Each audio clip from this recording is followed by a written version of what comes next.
Hello friends, तो आज के इस लेक्चर में हम पढ़ेंगे एक्सरसाइज 7.1 के क्वेश्चन नंबर 6 के सेकंड पार्ट में। इससे पहले लेक्चर में हमने बात की थी 6 के फर्स्ट पार्ट के बारे में। उसमें हमने डिस्कस किया था काफ़ी कुछ चीज़ों के बारे में, जैसे स्क्वायर हो गया, रेक्टेंगल हो गया, रोम्बस हो गया, इस तरह की चीज़ों के बारे में। ठीक है ना। तो आज हम डिस्कस कर लेते हैं क्वेश्चन नंबर 6 का सेकेंड पार्ट। चलिए स्टार्ट कर लेते हैं। अगर आप हमारे चैनल पर नए हैं प्लीज़ चैनल को सब्सक्राइब जरूर कर लें। चलिए, तो मैं सबसे पहले इन चारों पॉइंट्स को एक कहीं ना कहीं एक क्वाड्रिलेटरल के ऊपर हम दिखा लेते हैं इसको। तो ए बी सी डी, ए के कोऑर्डिनेट्स मेरे पास है -3 5, बी के हैं मेरे पास 3 1 और सी के हैं 0 3 और डी के मेरे पास है -1 और -4। सबसे पहले हम डिस्टेंस निकालते हैं ए बी का। सबसे पहले ए बी निकालते हैं। देखिए ए बी का क्या आएगा, फॉर्मूला क्या है हमारे पास, x2 - x1 का स्क्वायर, x2 - x1 का स्क्वायर। ठीक है, ध्यान से समझनी है चीज़ों को। ये x1 होता है, ये y1 होता है, ये x2 होता है, ये y2 होता है। x2 - x1 का स्क्वायर प्लस y2 - y1 का स्क्वायर, और इसका हम लगा लेते हैं ऊपर स्क्वायर रूट।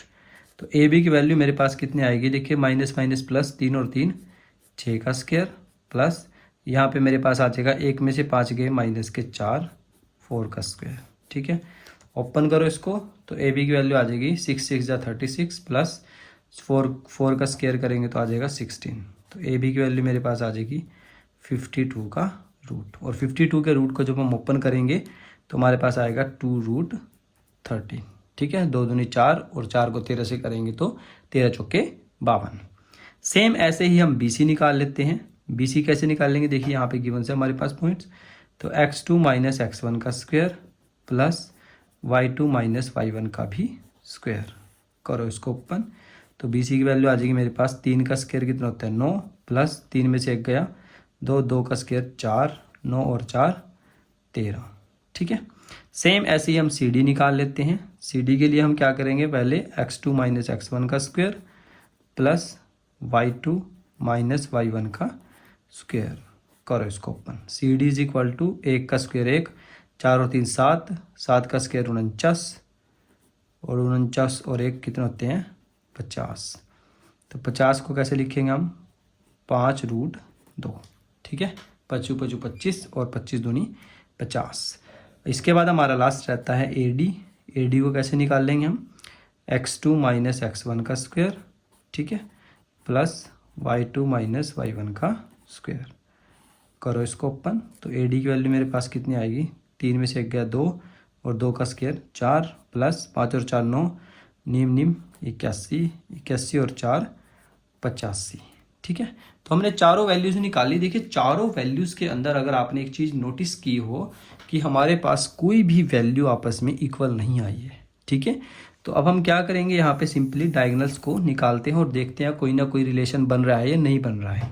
ठीक है, सबसे पहले हम डायगोनल निकालते हैं ए सी को। इसमें 2 ही डायगोनल है हमारे पास, एक है ए सी और एक है बी डी। सबसे पहले हम ए सी को निकालते हैं। देखिए ए सी की वैल्यू क्या है हमारे पास, देखिए x2 - x1 का स्क्वायर, ठीक है, प्लस y2 - y1 का स्क्वायर, दोनों को ओपन करो। तो ए सी मेरे पास कितना आ जाएगा, 3 का स्क्वायर 9 प्लस 3 में से 5 गए 2 और 2 का स्क्वायर 4, 9 और 4 13, यानी कि ए सी की वैल्यू मेरे पास आई √13। सेम ऐसे ही हम बी डी की वैल्यू निकालते हैं। बी डी की वैल्यू कितनी आएगी मेरे पास, x2 - x1 का स्क्वायर प्लस y2 - y1 का स्क्वायर, ओपन करो इसको। तो बी डी की वैल्यू मेरे पास आएगी 3 और 1 4, 4 का स्क्वायर 16, 4 और 1 5 25 और इसको ओपन करेंगे तो आ जाएगा √41। तो हमने सारी चीज़ें निकाल ली। देखिए डायगोनल्स भी हमने निकाल लिए और साइड्स भी हमने निकाल लिए। अब देखते हैं इनके अंदर कोई ना कोई रिलेशन आया है नहीं आया है। ठीक है, अब देखो यहाँ पे मेरे पास ए बी की वैल्यू है 2√13, बाकी ये दोनों वैल्यूज़ तो बहुत अलग हैं और ये भी अलग हैं। तो हमारे पास 3 वैल्यूज़ ऐसी हैं जिनमें कोई ना कोई रिलेशन बन सकता है। उसमें हमारे पास है देखो A B is equal to 2√13 और एक मेरे पास है बी सी √13 और एक है मेरे पास ए सी इज इक्वल टू √13। तो अब देखिए इन तीनों वैल्यूज़ में हमारे पास क्या रिलेशन बन सकता है। ठीक है ना, ये सोचिए आप। देखिए अगर मैं इन दोनों को प्लस कर दूं तो मेरे पास ये आ जाएगा, क्योंकि √13 और √13 के होते हैं 2√13। तो हम इसको कैसे लिखेंगे, A C plus B C is equal to A B. ये कंडीशन हमारे पास इसमें आई है जब हमने इसको सभी को सिंप्लीफाई किया। अब इस कंडीशन से हमें पता क्या लगता है, इस कंडीशन से हमें पता लगता है कि जो सी पॉइंट्स हैं, ये जो पॉइंट सी है ये यहाँ भी है और यहाँ भी है। इसका मतलब क्या है, जो पॉइंट सी है वो ए बी के ऊपर लाई कर रहा है। तो आप यहाँ पे लिखेंगे this implies point C lies on A B. अगर पॉइंट सी ए बी की लाइन के ऊपर मतलब लाई करता है, ए बी लाइन के ऊपर, जैसे मेरे पास ए और बी कोई लाइन है, इसके ऊपर कहीं ना कहीं पॉइंट सी लाई कर रहा है। अब ये तीनों पॉइंट्स एक ही लाइन पे आ गए हैं, ठीक है ना। तो इससे आपको क्या समझ में आता है कि तीनों पॉइंट्स एक ही लाइन में, इसका मतलब क्या है, पॉइंट्स हमारे क्या हैं, कोलिनियर हैं। तो आप लिखेंगे so A B C are collinear. तो ए बी सी हमारे पास क्या हो जाएंगे, कोलिनियर। अगर ए बी सी तीनों एक ही लाइन पे बन रहे हैं तो डी पॉइंट तो हमारा कहीं भी लिखेंगे तो वहां से हमारा क्वाड्रेटर नहीं बन पाएगा।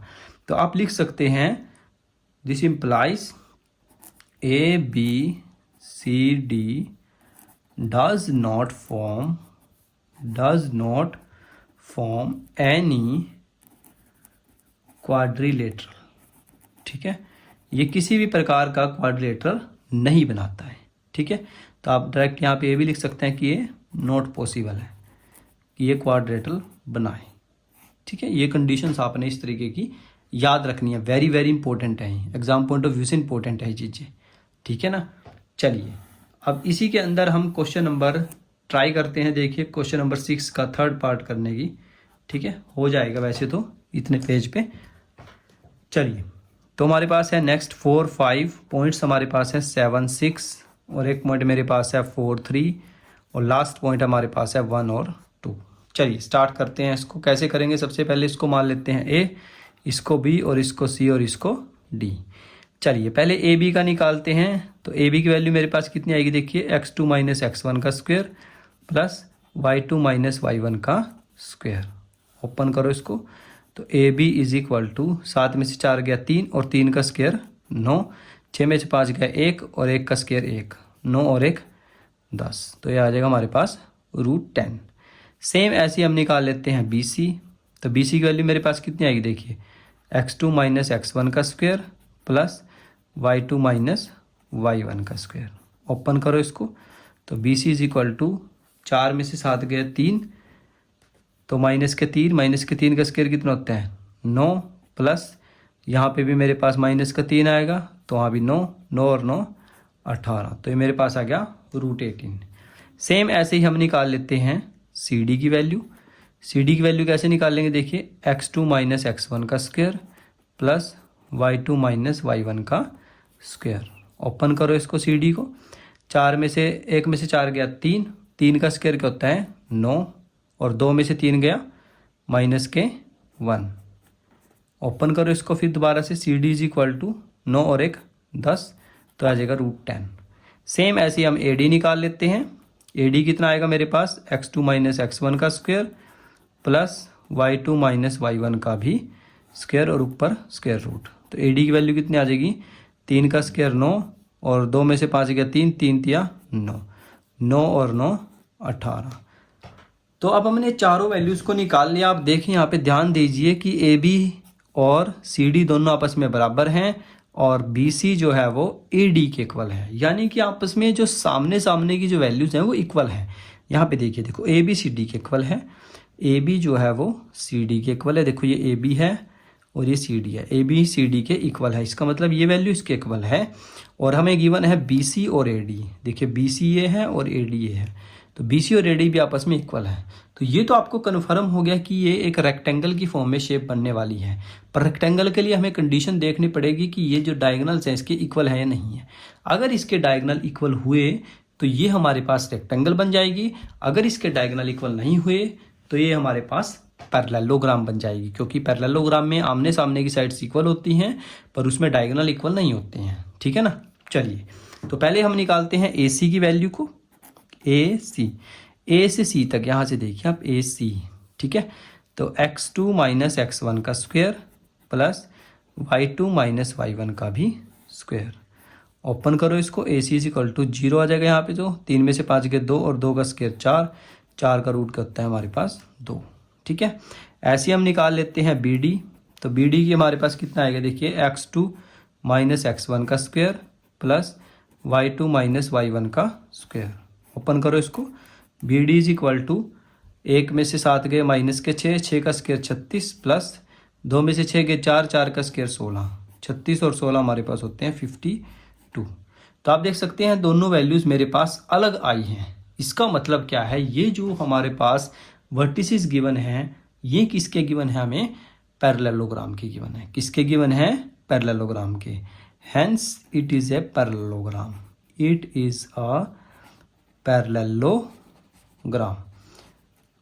अगर आपकी समझ में थोड़ा बहुत आया है तो पैरेललोग्राम की मैं शेप आपको बता के दिखा देता हूँ। कुछ इस टाइप से होती है पैरेललोग्राम की शेप, ये कुछ इस टाइप से। इसमें जो है ये जो दोनों साइड्स हैं ये आपस में इक्वल होती हैं। जैसे यहाँ पे लिखेंगे ए बी सी डी, ये आपस में इक्वल होती हैं। सी डी इसके इक्वल है और बी सी जो है वो ए डी के इक्वल है, ठीक है। और जो डायगोनल्स हैं उनकी लेंथ अलग अलग होती है इसमें। ये डायगोनल हमारा बड़ा है, ये डायगोनल हमारा छोटा है, क्योंकि जो शेप साइज की वो थोड़ी सी तिरछी होती है रेक्टेंगल से, ठीक है। तो ये क्या बन जाएगा, हमारा पैरेललोग्राम बन जाएगा, ठीक है फ्रेंड्स। तो आज के लेक्चर में हमने सीखा कि किस तरह से हमारे पास अगर वर्टिसेस गिवन हो तो हम उसको कैसे क्लैरिफाई करके, कैसे सिंप्लीफाई करके, डिस्टेंस का फॉर्मूला यूज़ करके हम उसको कैसे बता सकते हैं कि रेक्टेंगल है या रोम्बस है या पैरेललोग्राम है या स्क्वायर है। कोई भी शेप आपके पास आए आप उसको आसानी से बता सकते हैं, ठीक है। ये क्वेश्चन इंपॉर्टेंट है क्योंकि इसमें आपके पास जो है कोलिनियर का केस आया है, क्योंकि आपको बताना पड़ेगा इसमें पॉइंट्स आपके क्यों नहीं बन पा रहे हैं क्वाड्रेटर, ठीक है ना। तो रीज़न आपका ये है क्योंकि ABC जो है हमारे कोलिनियर पॉइंट बन जाते हैं, ठीक है फ्रेंड्स। तो वीडियो कैसा लगा, अगर वीडियो आपको अच्छा लगा हो तो प्लीज़ चैनल को सब्सक्राइब करें, अपने फ्रेंड्स को शेयर करें। Thank you, bye bye.